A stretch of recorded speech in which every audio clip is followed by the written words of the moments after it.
ಸ್ನೇಹಿತರೆ, ಹೊಯ್ಸಳರ ಕಾಲದ ಒಂದು ಅತ್ಯದ್ಭುತ ದೇವಸ್ಥಾನ ಯಾವ ತರ ಇದೆ ನೋಡಿ. 100 ಕೋಟಿ ಕೊಟ್ರು ಈ ತರ ಕೆತ್ತನೆ ಮಾಡಕ್ಕಾಗಲ್ಲ. ಬರೀ ಬೇಲೂರು ಹಳೆಬೀಡಲ್ಲಿ ಮಾತ್ರ ಹೊಯ್ಸಳರ ವಾಸ್ತುಶಿಲ್ಪ ನೋಡ್ಬೋದು ಅಂತ ಅನ್ಕೊಂಡಿರೋದು ನಮ್ ತಪ್ಪು.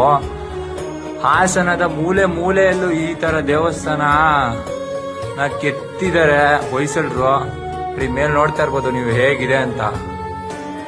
ಅತ್ಯದ್ಭುತವಾದಂತ ದೇವಸ್ಥಾನ ನೋಡಿ. ಇದೆಲ್ಲ ಬಿದೋಗೋ ತರ ಇದೆ.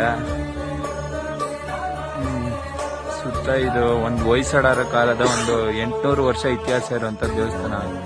ಹೆಂಗ್ ಬಿರುಕ್ಬಿಟ್ಟಿದೆ ನೋಡಿ. ಒಳಗಡೆ ನೋಡಿದ್ರೆ ಅತ್ಯದ್ಭುತವಾಗಿದೆ.